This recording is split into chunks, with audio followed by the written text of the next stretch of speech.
Bueno, entonces vamos a comenzar y el tema de hoy es el VIH. La siguiente, por favor. Bueno, como entidad clínica, el VIH es una enfermedad causada por el virus de la inmunodeficiencia humana, cuyo blanco principal es el sistema inmune, al cual va a deteriorar de manera gradual e irreversiblemente, y la expresión clínica final de esta va a ser el síndrome de inmunodeficiencia adquirida o SIDA, del cual también se va a hablar más posteriormente.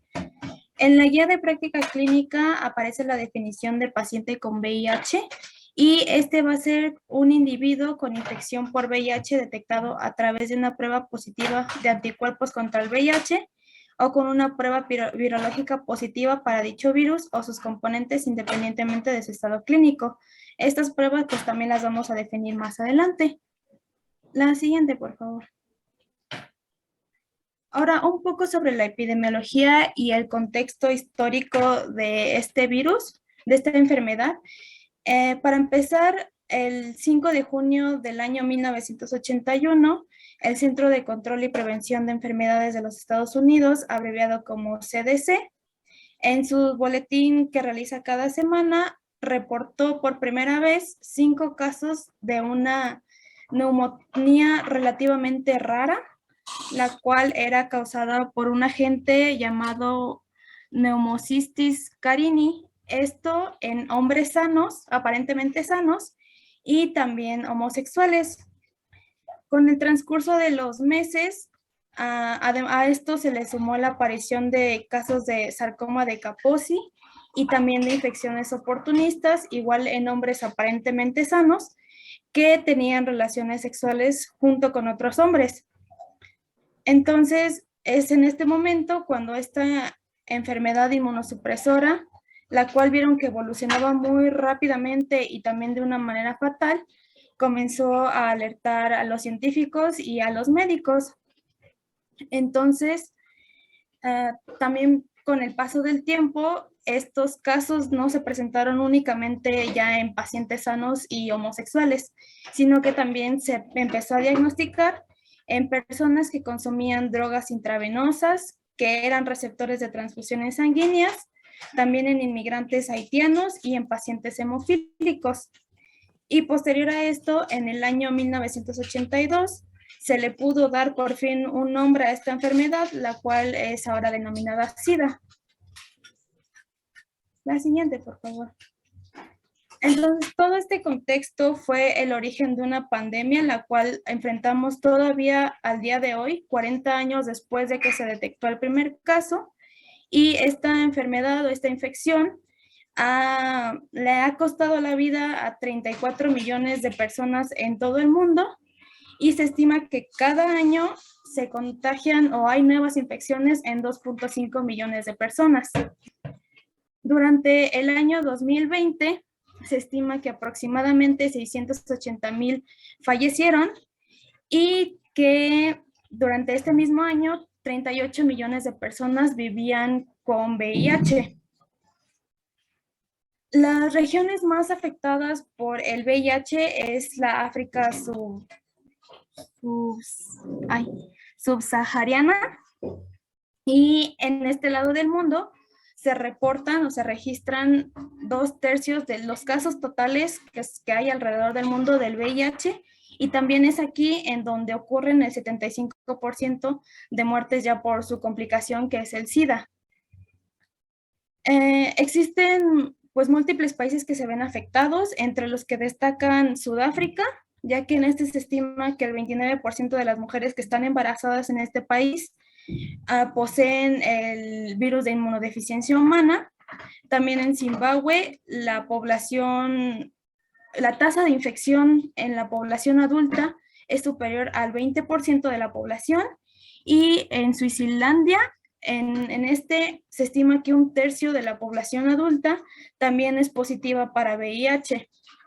Y pues esta enfermedad se ve relacionada y su alta incidencia en esta zona geográfica del mundo se ve relacionada a las altas tasas de pobreza, de promiscuidad y a un deficiente sistema sanitario y también de educación.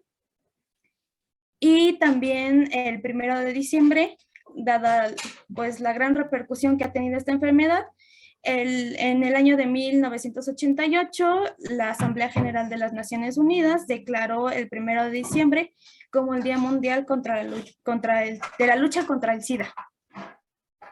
La siguiente, por favor. Lo anterior fue a nivel mundial, pero ahora específicamente sobre México, vamos a tener que se reportó el primer caso en el año de 1983 en el Instituto Nacional de Ciencias Médicas y Nutrición llamado Salvador Subirán. Y desde este entonces, desde el año de 1983, se han reportado 331.437 casos hasta diciembre del año pasado, del 2021. Entonces, si vemos en las tablas, se aparece el total de los casos que ha habido desde la aparición del primer caso, y se ve también que estos casos predominan en los varones, ya que las tablas muestran que los casos de VIH se presentan en un 81.47% predominantemente en varones, y esto también entre las edades de 25 a 34 años de edad. La siguiente, por favor. Bueno, también aquí hay unas tablas que resumen la información de vigilancia epidemiológica hasta diciembre del año pasado. Y aquí nos muestran el total de los casos que ha habido desde el primer caso hasta el 2021, que es la cifra anteriormente mencionada. También los casos notificados de VIH que se encuentran aún vivos, que es de 203.906. Los casos diagnosticados durante el 2020, durante el 2021, en años en los que vemos que la diferencia fue de poco más de 4,000 casos. También la porción de casos de VIH en hombres, las defunciones que se produjeron por este en el 2020 y también la tasa de mortalidad. Y del otro lado vemos los estados que tienen mayor incidencia de casos nuevos diagnosticados, entre los cuales están Quintana Roo, Campeche, Colima, Tabasco y Yucatán, mientras que las entidades que las registran en tasas más bajas son Tlaxcala, Zacatecas, Guanajuato, Michoacán, Durango, Aguascalientes, Colima e Hidalgo. La siguiente, por favor. Bueno, aquí igual aparece una tabla de los casos notificados de VIH y su evolución. Esto tomando en cuenta el total de casos que se han presentado desde el primer caso hasta el año pasado, y de los cuales hay 61.5% de los pacientes se encuentran todavía vivos y el 33% ya han fallecido y el 4% pues desconoce el estado actual de los pacientes. Y la otra es una tablita en la que muestra el número de personas que viven con VIH y están todavía en tratamiento antirretroviral, que es una cantidad de 113,000, de poco más de 113,000 personas. La siguiente, por favor.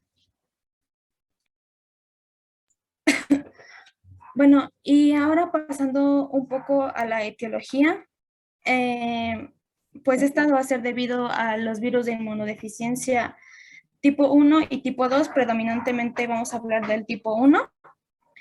Y de manera general, pues vamos a tener que estos virus de inmunodeficiencia humana pertenecen a la familia Retroviridae, a la familia Lentiviridae, y se caracterizan por ser virus de RNA con 9,4 kilobases, que son diploides monocatenarios de polaridad positiva, y estos también tienen una cápside que está recubierta por una envoltura lipídica. Esta envoltura lipídica deriva de la célula hospedadora, y sobre esta envoltura pues hay glucoproteínas de codificación vírica que son importantes, las cuales son la GP120 y la GP41. Y estas glucoproteínas interactúan con los receptores de la célula diana y los antígenos de histocompatibilidad de clase 1 y 2 procedentes de la célula infectada. También estos poseen algo que se llama transcriptasa inversa característica o también llamada retrotranscriptasa. Y esto ayuda a que este agente sea capaz de integrarse al genoma de la célula hospedadora. Y pues esto es necesario para su transcripción y para que formen nuevos virones.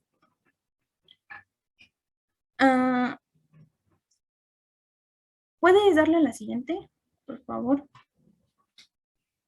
Bueno, y después tenemos que una de las características importantes de este virus es su variabilidad genética, ya que esto le ayuda a adaptarse de manera fácil a ambientes que cambian rápidamente.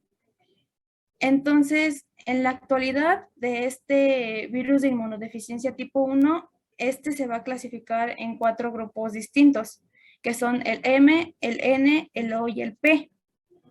En el caso del grupo M, este se va a dividir en 11 subtipos que no son recombinantes y en 48 formas recombinantes entre los diferentes subtipos. El genoma de este virus también es importante, se va a componer de 9 genes que van a condicionar la enorme complejidad que involucran las interacciones del virus con la célula hospedadora y por consiguiente también están relacionados con la patogenia de la enfermedad. Entonces va a tener 3 genes estructurales, que son el GAG, el POL y el EMP. El GAG es proteína de la nucleocápside, el POL es proteasa, transcriptasa inversa y RNasa e integrasa, y el EMP es glucoproteínas de envoltura. Además de estos, también tiene 2 genes que codifican proteínas reguladoras, que son el TAT y el REP, y otros 4 genes accesorios que codifican proteínas accesorias, que son el VPU, VPR, BIF y NEF. La siguiente, por favor. Bueno, y aquí hay también varias características que diferencian al tipo 1 del tipo 2. Y pues el tipo 2, al igual que el tipo 1, va a interaccionar con los linfocitos T y va a utilizar correceptores conocidos para el tipo 1, que son el CCR7 y el CXCR4. Y algo que los diferencia es que la evolución clínica hacia el SIDA, en el caso del tipo 2, es más prolongada, ya que hay como se duplica el tiempo que va a pasar para que se desarrolle o que pase hacia el SIDA. También la carga viral de este es menor. La recuperación de linfocitos CD4 es mucho más lenta, aunque haya un tratamiento antirretrovírico. Y también, dadas estas diferencias, hay algunos fármacos que se usan para tratar el caso de la infección por un virus por el VIH tipo 1 que van a carecer de actividad contra el tipo 2 y también que el tipo 2 va a ser menos transmisible. La siguiente.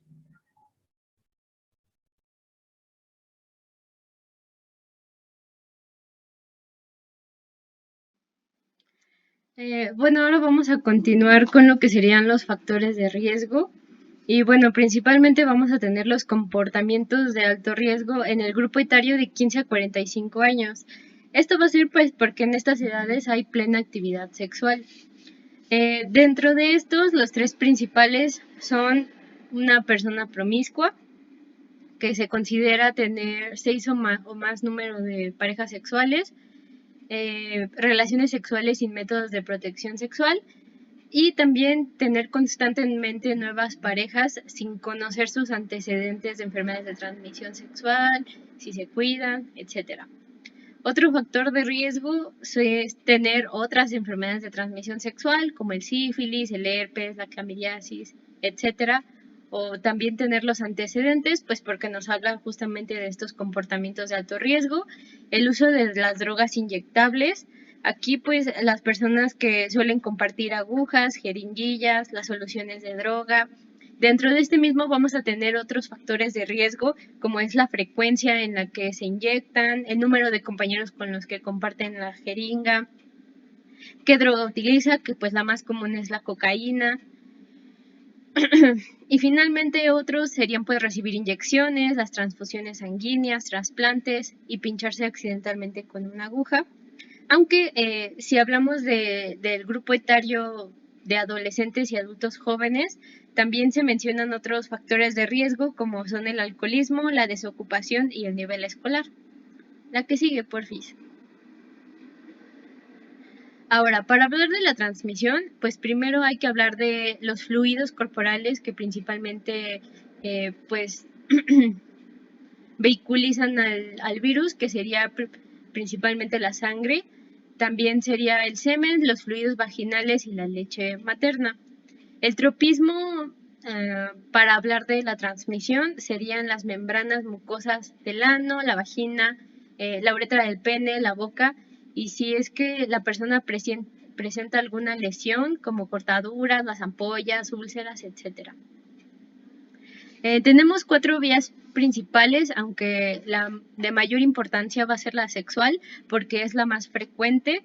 Generalmente se da por sexo anal y vaginal, pero también se ha visto que es más que se está viendo o que se está alzando la tasa también en el sexo oral. Esto también va a depender de la carga viral.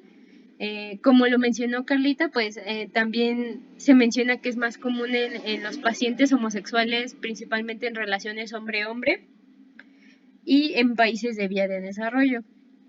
Después tenemos la vía parenteral, que pues es más prevalente en personas que utilizan drogas y, y ya no tanto en transfusiones de sangre y hemoderivados. Incluso también se mencionan realizarse tatuajes o perforaciones, pero hay que recordar pues que estos ya están bastante regulados, sobre todo las transfusiones, porque para que una persona pueda donar sangre pues se le realizan cuestionarios y a la sangre se le pasa por análisis para detectar anticuerpos y detección del ácido nucleico del virus, y por eso es que esta ya no es tan frecuente como lo solía ser antes. Otra sería la materno-fetal. Van a haber 3 vías principales, que la primera sería en el embarazo, en el primer y segundo trimestre a través de la placenta. La segunda es en el parto, porque la rotura de la bolsa amniótica y el traumatismo del canal van a favorecer el contacto con secreciones. Y finalmente en el posparto sería en la lactancia, dependiendo si la leche materna tiene altas concentraciones del virus o si la madre tiene un recuento bajo de linfocitos TCD4 o incluso si tuviera mastitis. Pero en este caso es prevenible si es que la madre lleva un buen tratamiento antirretroviral. Y finalmente, este entraría dentro de la parenteral, pero se hace la división de ocupacional porque son diferentes motivos, ¿no? En este caso, pues son personas que manipulan muestras, como lo serían los enfermeros, los médicos, los laboratoristas, etcétera, y que se exponen a lesiones percutáneas, como pincharse el dedo con una aguja accidentalmente o utilizar el bisturí, etcétera. Igual el tener el contacto con las mucosas, la sangre, tejidos y otros líquidos corporales que sean potencialmente infecciosos. ¿Le das un clic, porfis? Se mencionaba en el Harrison que algunas personas consideran que otros líquidos pueden ser transmisores, pero la realidad es que no. Esta foto es de un inmunólogo italiano que se llamaba Fernando Aiuti. En 1991, él demostró que ni por la saliva, ni por la orina, ni por el sudor, ni por las lágrimas se puede contagiar el virus. Esto fue pues dándole un beso a una paciente seropositivo, porque desde que se encuentran los primeros casos en 1981, pues empezaron a surgir muchísimos mitos y muchísimo pánico colectivo, pero pues al final se demostró y hasta la fecha no hay estudios que comprueben que por estos líquidos se pueda transmitir el virus. Otro clic, porfis. Doctor, perdón, es que mi compañera Valeria está en sala.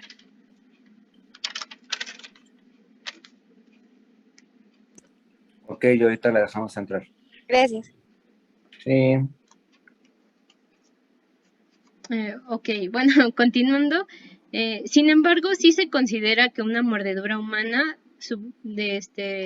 en especial si llegara a ser de este tipo, en el que haya contacto sobre todo de sangre, pues sí pudiera llegar a transmitir el VIH.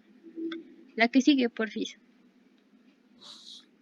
Esta tabla es del Harrison y nos habla de la probabilidad estimada por acto de contraer el VIH de una fuente infectada. La principal de la parenteral pues es la transfusión sanguínea, aunque ya no es la más frecuente, y entonces le sigue el compartir agujas durante el uso de drogas. De la sexual es principalmente de todos los tipos de coito el anal receptivo. Eso porque hay que recordar que pues la mucosa anal no lubrica, principalmente pues no, se supone que no está hecha para tener relaciones sexuales, y sin embargo pues las personas que no se cuidan, que no utilizan condón, pues están susceptibles a sufrir microdesgarros, y con esto pues se transmite más fácil el virus. Y pues tenemos otras que, como les mencioné, pues no se sabe hasta la fecha que sean pues realmente significantes. La que sigue, por favor. Hablando ya de la patogenia, hay que mencionar que el tropismo celular de este virus van a ser 3 células en especial, que van a ser los monocitos, los macrófagos y los linfocitos TCD4. Esto, como bien ya lo había mencionado mi compañera, pues va a ser porque tienen el receptor CD4, al cual es muy afín el virus. Sin embargo, va a poder infectar otras células, como las que están ahí en la diapositiva. Y dado que estas son las células principales, vamos a tener el tejido principal de reservorio, de replicación y como de santuario, que van a ser los ganglios linfáticos. Sin embargo, esto va a variar dependiendo de la vía de transmisión, y también que puede irse a distintos tejidos como los que están ahí. También es importante de mencionar que las principales formas de migración linfoide va a ser a través de las células dendríticas. La que sigue, porfis. Ahora, entonces, para hablar del ciclo vital de este virus, vamos a comenzar desde lo primero, ¿no? Una vez que entra el virus, se va a llevar a cabo el primer paso, que es el de enlace y fusión. Si recuerdan, pues en la estructura del virus vamos a tener estas dos importantes proteínas, que va a ser GP41 y GP120. Y de la célula que se va a infectar, en este caso pues CD4, y si es macrófago el CCR5, y si es linfocito TCD4 el CXCR4. Entonces, en la imagen B, lo primero que va a suceder es que la GP120 va a ayudar a que se una el virus con la membrana celular. Y una vez esto, la GP41 va a unirse también a otro receptor, pero en este caso va a ser para que se puedan fusionar, como se ve en la imagen C. Una vez que están fusionados el virus y la membrana de la célula, se va a liberar el material genético al citoplasma como RNA viral. Ahora, pasándonos a la otra imagen, vamos a continuar con el proceso. Aquí la bolita que está en medio, así solita, arribita, Dani. No tan nada. Adentro, ya está dentro el analesa. Ahí está el RNA viral que se acaba de liberar. Aquí entonces vamos a pasar entonces al paso de la transcripción inversa. Aquí va a actuar el principal proteína que venía junto con este RNA, que es la transcriptasa inversa o la retrotranscriptasa. Esta lo que va a hacer pues es pasar del RNA viral al DNA viral, algo que pues nosotros no hacemos porque nosotros llevamos totalmente el sentido contrario. Y una vez que está ya como DNA viral, se va a formar el complejo BPR integrasa IM, Estas proteínas van a ser muy importantes para que el DNA ahora pueda integrarse o pueda penetrar al núcleo de la célula. Entonces vamos a pasar al tercer paso, que es el de la integración. Esas bolitas negras que se ven como en los hilitos son las integrasas. Esas van a ayudar a que el DNA se integre al DNA celular. Y pues el resultado de esto va a ser el provirus. Y aquí van a ver dos caminos que van a suceder. Uno es que siga con todos los pasos para formar viriones. Y el segundo es que se quede en latencia a esperar que un estímulo pues pueda continuar con el proceso. Pero pues esta latencia puede durar hasta años. Igual aquí de importancia de mencionar es que esta célula, una vez infectada, va a estar infectada toda su vida. Esta célula ya no va a regresar a lo que era antes. Entonces, vamos a continuar. El cuarto paso es el de transcripción y traducción. Una vez que ya pues está el provirus aquí, un estímulo va a hacer que la RNA polimerasa 2 actúe y se transcriba pues lo que es el RNA mensajero. El RNA mensajero va a salir del núcleo celular y afuera en el retículo endoplásmico se va a llevar a cabo la traducción y la síntesis de proteínas. Y las de abajo, esas que está señalando Dani, se supone que son las proteínas virales. Y arriba también se libera lo que sería el RNA genómico para pasar al quinto paso, que es el de ensamblaje. Aquí en el ensamblaje, gracias a las proteasas, estas proteínas víricas más el RNA genómico van a formar lo que sería el virión. Este virión va a ser un virus inmaduro, por así decirlo, y para que se pueda salir a infectar va a pasar a lo que sería el último paso, que es el de la gemación. Entonces aquí va a tomar una porción de la membrana plasmática de la célula y se va a salir para seguir infectando. No sé si tengan alguna duda o todo haya quedado claro.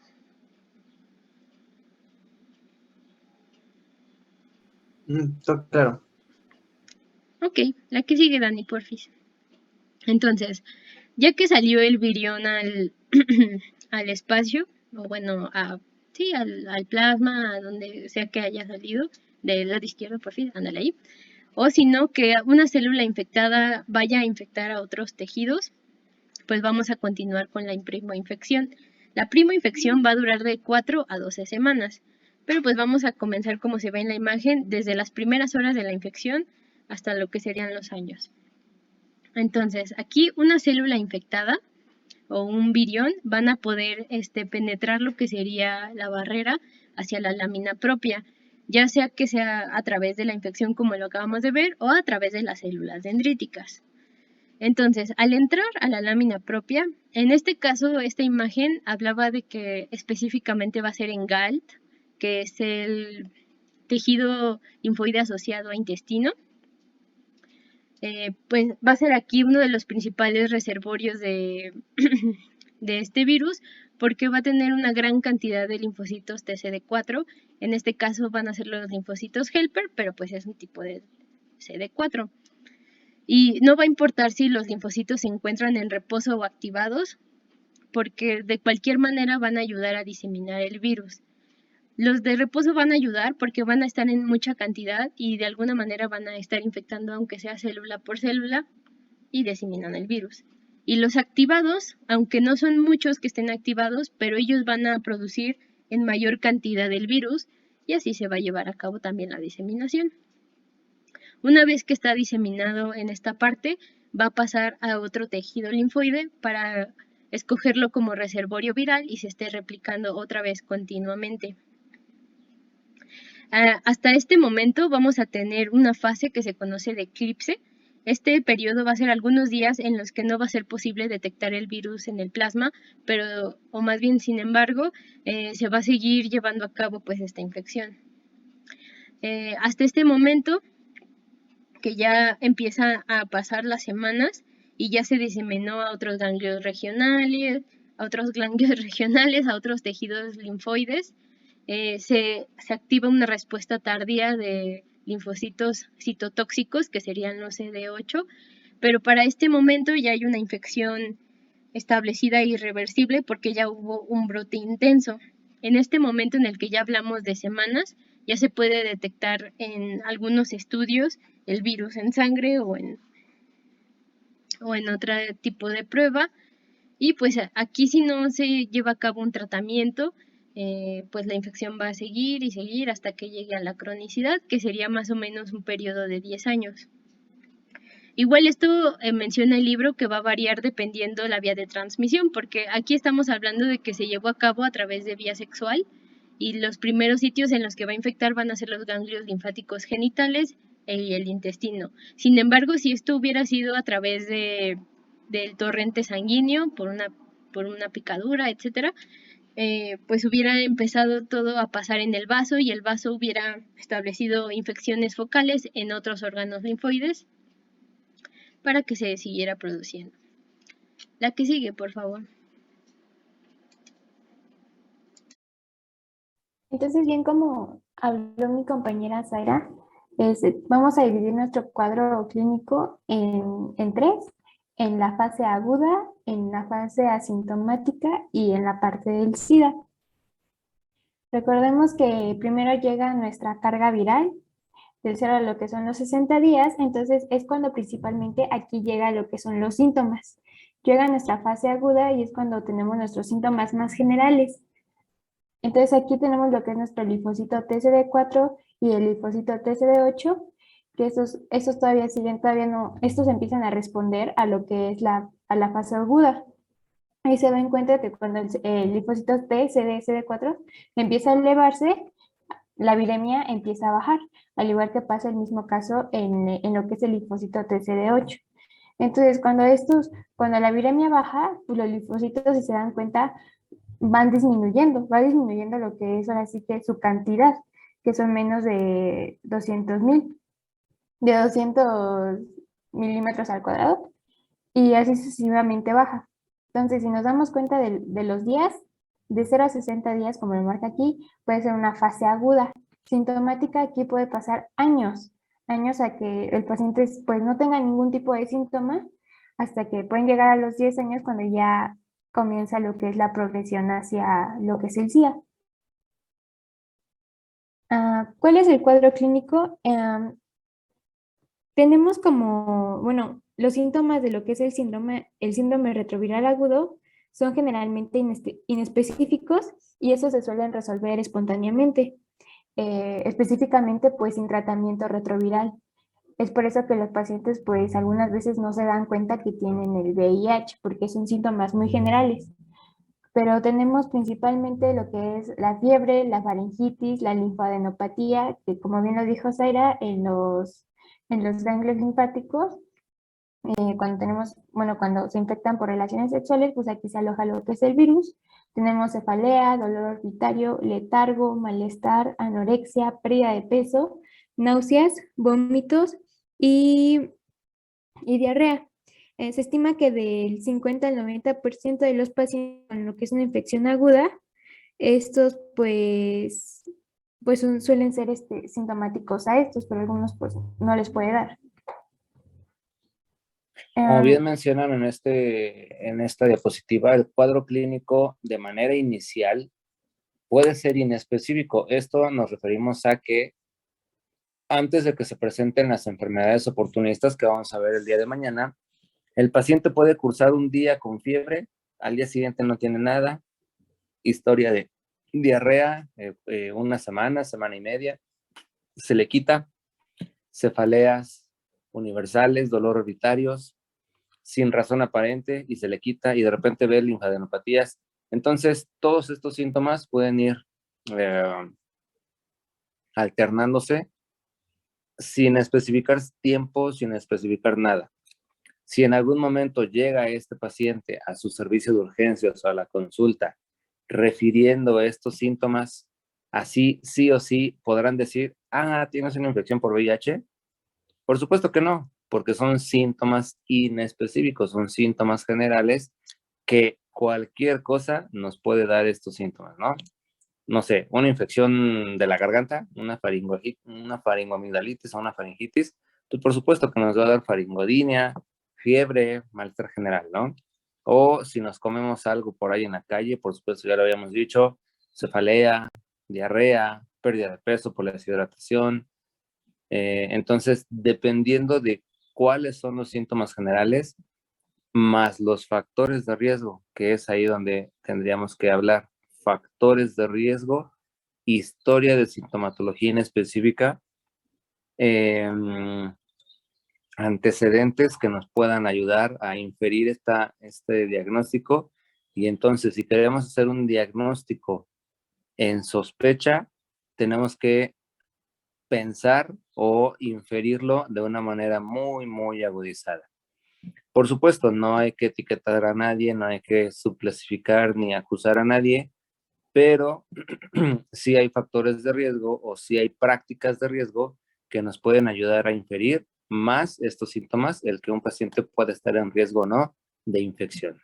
¿Sale? Entonces, me interesaba mucho que pusieran esta diapositiva porque, como ven, estos síntomas los pueden encontrar en cualquier otra enfermedad, en alguna ocasión juntos o por separado, pero son tan inespecíficos que entonces hay que tomarle la importancia que realmente se debe. Y si estamos pensando que hay algo en las prácticas o factores de riesgo o antecedentes, hagan el protocolo diagnóstico, por supuesto, mantengan la información con su paciente para que entonces podamos llegar a esto. Siempre recuerden que un diagnóstico temprano nos va a llevar a un tratamiento temprano y, por supuesto, a prevención de complicaciones. ¿Sale? Adelante, porfas. Bueno, ahora vamos a pasar con lo que es el cuadro asintomático. Bueno, la infección asintomática ya sabemos que pues no hay síntomas. Principalmente pues los síntomas pasados, pues aquí pues no se necesita tratamiento, simplemente se quitó y ya no pasa absolutamente nada.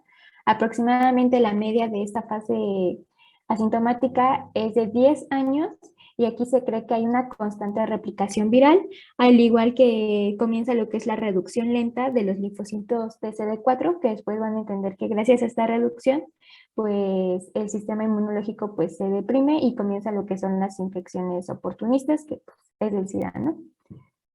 Vamos a ir a lo que es su diagnóstico inicial. Como tal, la guía de práctica clínica nos maneja que al paciente con VIH se le manda todos estos estudios, que son anticuerpos para VIH, que esos son los más importantes, cuentas de linfocitos CD4, y otros que son complementarios a los que son infecciones, pues sí, oportunistas como el toxoplasma, el VDRL, por si tiene alguna historia de otra enfermedad de transmisión sexual, pruebas de embarazo para realizar lo que es un buen control prenatal en caso de que la madre resulte con VIH positivo, etcétera, y etcétera. Ahora sí vamos a hablar acerca de lo que son las pruebas diagnósticas. Tenemos la prueba VIH, que es la casera, la rápida, donde prácticamente aquí tenemos, bueno, su forma de realización es muy fácil. Incluso esta no se necesita realizarse en algún laboratorio, puede realizarse en casa, o sea, es muy sencilla.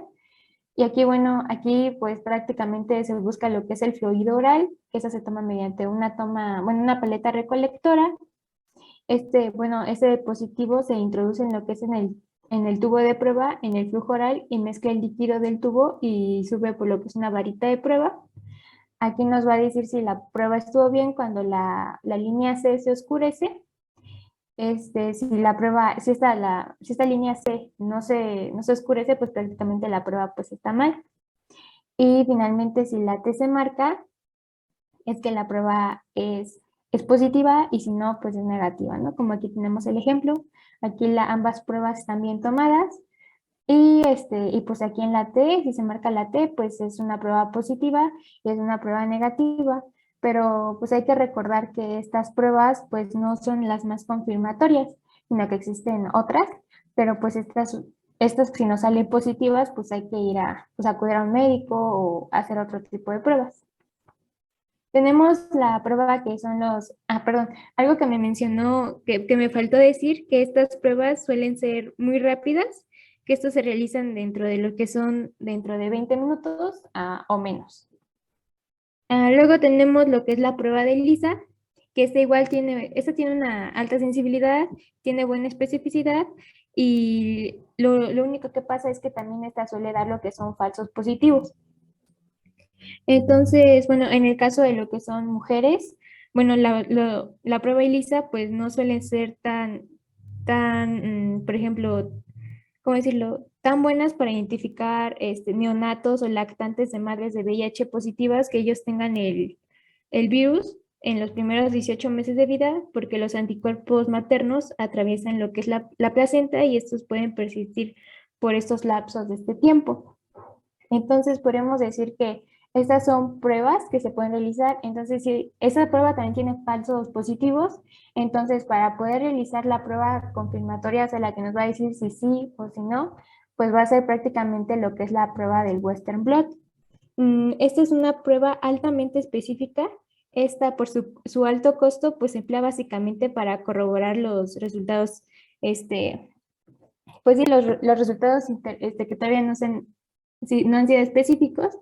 Y bueno, aquí el resultado positivo pues confirma pues que sí hay una infección del VIH, mientras que el negativo pues lo descarta. Mm, hay algunos resultados intermitentes que pueden pasar en estas pruebas, específicamente en algunos tipos de infecciones como es el deterioro del sistema inmunológico grave, o también en otras enfermedades como puede ser el factor reumatoide, artritis o lupus, etcétera. Pero pues prácticamente la confirmatoria pues es la Western Blot. Como bien decía el profesor, para poder llegar a un diagnóstico que es VIH, todavía no es tanto el SIDA. Hay que recordar que existen candidatos para realizar lo que es la prueba VIH. Y como ya lo habíamos visto con mi compañera Carlita, es que pues existen personas con factores de riesgo y principalmente pues suelen ser los hombres que tienen relaciones sexuales con hombres, específicamente a la edad de 13 a 24 años, que son cuando pues hay más actividad sexual y esta se realiza de 3 a 6 meses. Personas que hayan tenido una exposición al VIH, ya sea sexual, percutánea, etcétera. Individuos que buscan la detección de infecciones de transmisión sexuales al momento de igual de captarlos, personas que están considerando lo que es la profilaxis antirretroviral, que esa es previa a la exposición y cada 3 meses a partir de ese entonces. Los individuos son los de 13 a 75 años de edad. Aquí se busca que pues se realicen las pruebas para prevenir lo que es el SIDA y esto por lo menos una vez. Y mujeres embarazadas, por lo mismo que les comentaba, para pues tener un buen manejo de su embarazo. Y las personas con signos y síntomas de infección aguda por el VIH, si ya sabemos que nuestro paciente tiene factores de riesgo, consume drogas, pero de manera que se las inyecta, tiene relaciones de riesgo, etcétera, etcétera, pues sería muy conveniente realizarle lo que son las pruebas de VIH. Y personas con signos y síntomas de afección crónica por el VIH, y esto es el momento de detectar ese tipo de síntomas.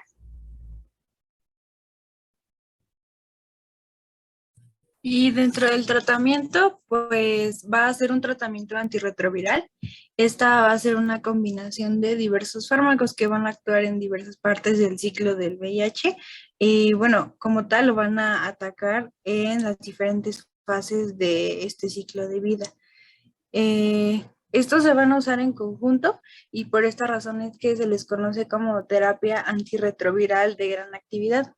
Y lo que buscan estas combinaciones, pues, es que puedan conseguir una carga viral de VIH inferior a 50 copias en más del 75% de los casos, esto se logra a las 48 semanas.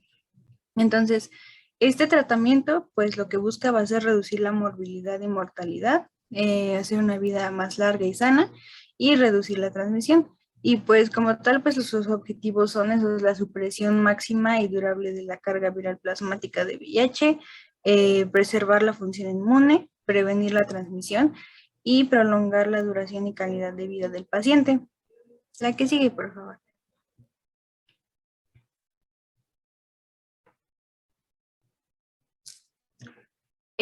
Se recomienda que el tratamiento se inicie en pacientes cuya cuenta de linfocitos TCD4 sea menor a 350 milímetros cúbicos.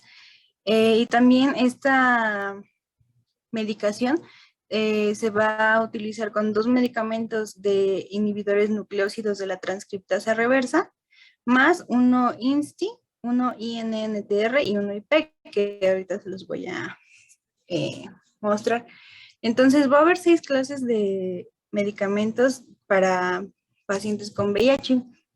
Los primeros van a ser los inhibidores nucleósidos de la transcriptasa reversa y pues van a ser estos el abacavir, emtricitabina, lamivudina, tenofovir, tenofovir dexolfumarato y sidobudina.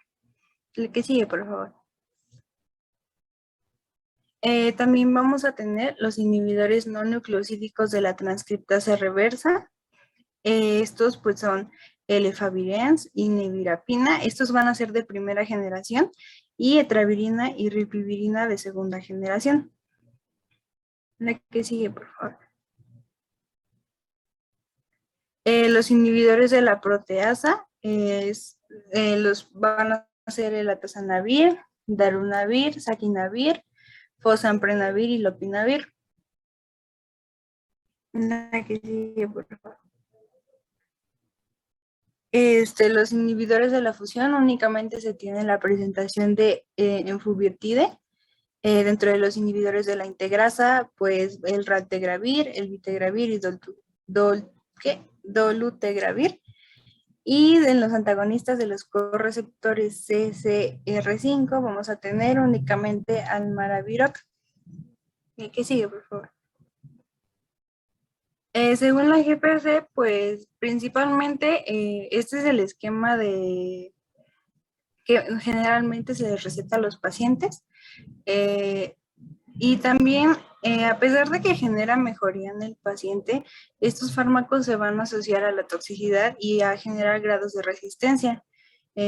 Aquí les puse una tabla que pues muestra efectos de los antirretrovirales sobre la función renal. Y también en el lado del hígado puede generar reacciones de hipersensibilidad y toxicidad mitocondrial. Pues la posibilidad de aparición de estos efectos secundarios va a ser inevitable, y aunque la toxicidad de los fármacos antirretrovirales va a aparecer generalmente poco tiempo después del inicio del tratamiento, algunos de estos efectos secundarios se pueden manifestar meses e incluso años después del inicio. La intolerancia y toxicidad de estos fármacos puede comprometer de forma muy seria la adherencia al tratamiento y también favorecer la aparición de resistencias que ocasionan el fracaso terapéutico. La que sigue, por favor. Dentro del pronóstico encontré que, pues, según un estudio publicado en The Lancet HIV, desde 2017 en adelante, los jóvenes de 20 años con un tratamiento pues pueden vivir hasta los 70 años. Y pues anteriormente, en el 2003, la esperanza de vida pues se dice que llegaba a los 51 años. Y dentro de la prevención, pues va a ser más que nada el uso de condones de la manera correcta. Se menciona que también podría ser la abstinencia, no compartir agujas y también la realización de pruebas de VIH.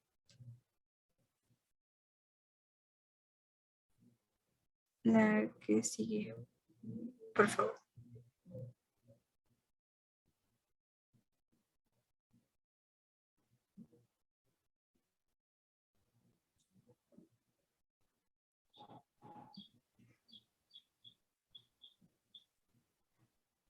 Hasta ahí llegó. Sí, bueno, eso sería todo de nuestra parte. Ok. Del tratamiento, como les mencionaba en el chat, también me interesaba, si bien no abarcar las patologías por oportunistas, tratamiento por oportunistas ya de manera específica, sí recordarle al grupo que hay diferentes tipos de retrovirales que nos van a ayudar a disminuir esta carga viral y elevar la cuenta de leucocitos para que el paciente pueda tener mejores defensas y no contagiarse o enfermarse de enfermedades oportunistas.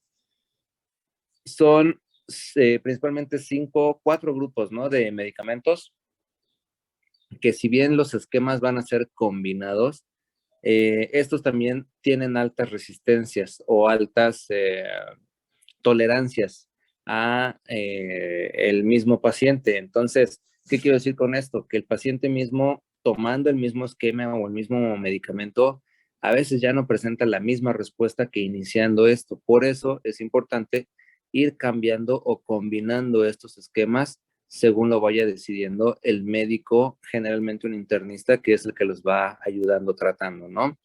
Pero sí, efectivamente es tener estos tipos de esquemas que se mencionan en esta diapositiva para determinar como tratamiento retroviral o antiviral en general en los pacientes con VIH, más los tratamientos ya específicos de la patología por oportunistas.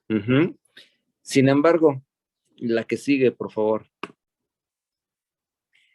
Esta diapositiva yo creo que es muy impactante. ¿Por qué es impactante? El VIH es una pandemia.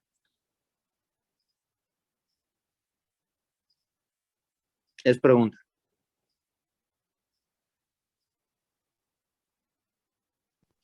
Sí.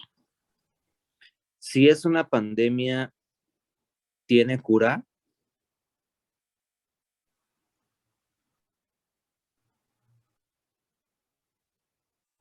Pues no.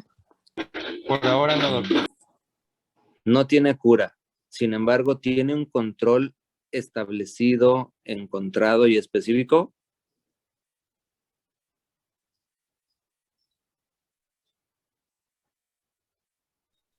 Sí. Y si tiene control específico, este es facilitado y gratuito por los sistemas gubernamentales, o generalmente es privado y se hace que se le compre a los pacientes. Me parece que sí es gratuito. Ok. Dice esta diapositiva: pacientes que inician a los 20 años y que, bien tratados, pueden vivir hasta los 70 años. Sin embargo, la esperanza de vida normalmente es a los 50 años. ¿Por qué es esto, con todas las características de las que ya estamos hablando?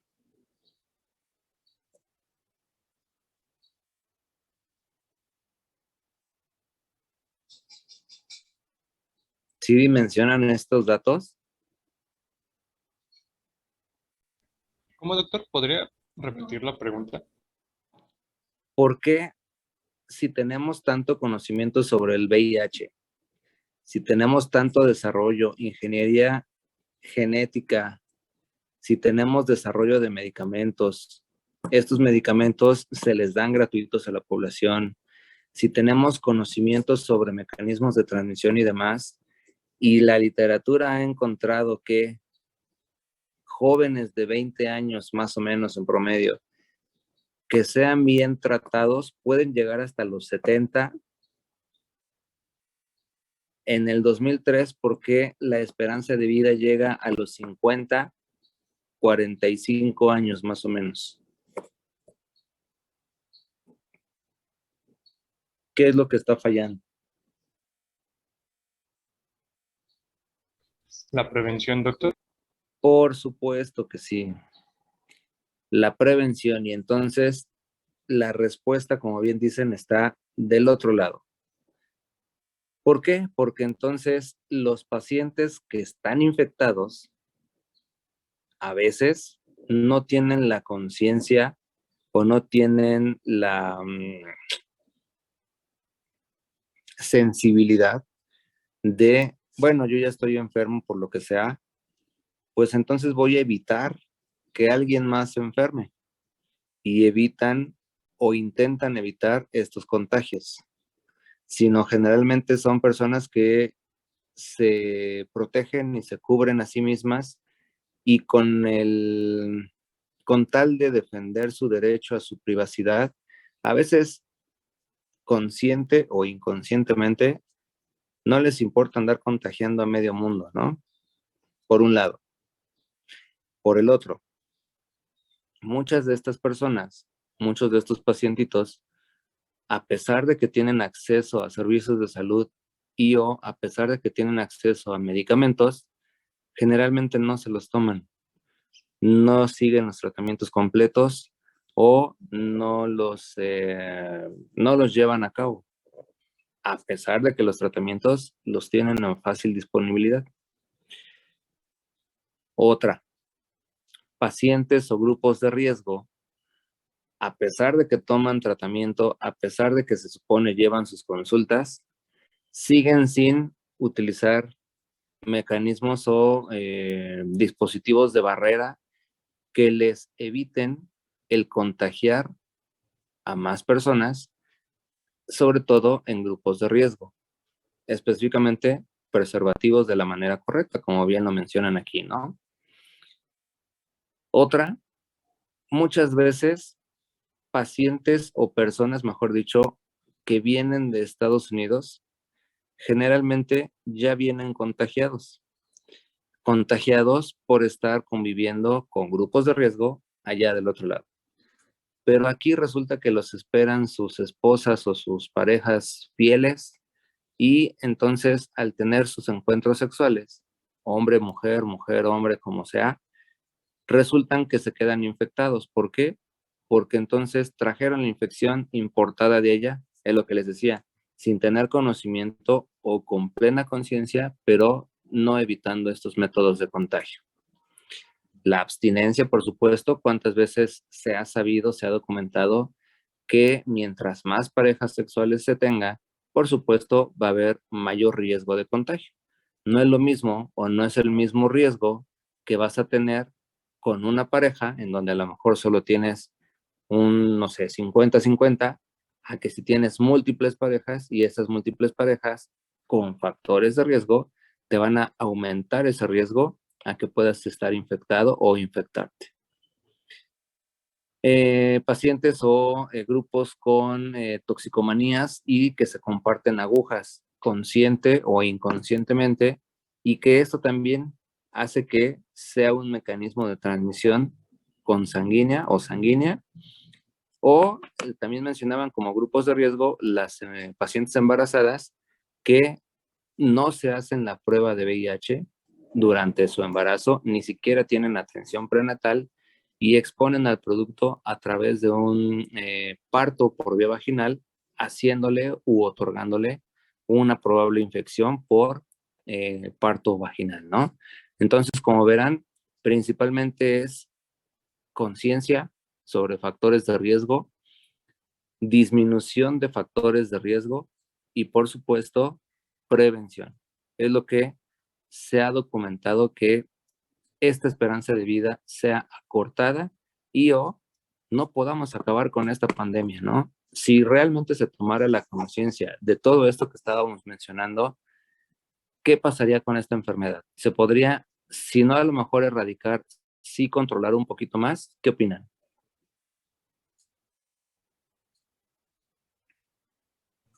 Que sí, que justamente pues con las medidas de prevención, como las que ya estaba mencionando, pues, como dice, pues sí se podría controlar. Sí, ¿no? Si no, insisto, si no erradicar, porque a lo mejor eso ya sería muy, muy aventurado, pero al menos sí controlar. Y entonces, ¿qué pasaría a nivel sector salud, a nivel sector social, a nivel epidemiología? Híjole, un chorro de cambios. Si lográramos controlar un poquito como con esta patología, muchas de las patologías infectocontagiosas gracias a estos mecanismos o medidas de prevención. No sé, a lo mejor en enfermedades diarreicas ya lo veíamos, ¿no? Lávense las manos, eviten comer en la calle, bla, bla, bla. Respecto a esta enfermedad, evita factores de riesgo, grupos de riesgo, no compartas agujas, abstinencia, preservativos, lo que sea. Si realmente pusiéramos atención, cuidado y seguimiento con los factores de riesgo, híjole, otra cosa sería. Sin embargo, no lo llevamos a cabo. ¿Por qué?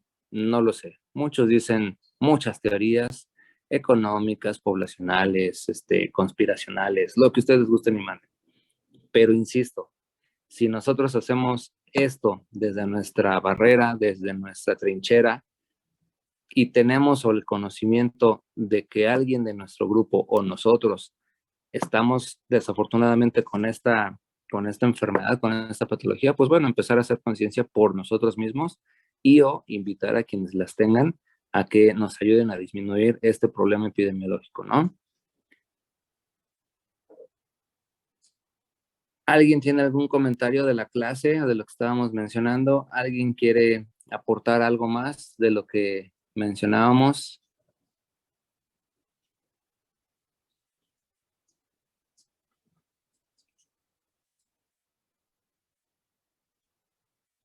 Nada, todo bien.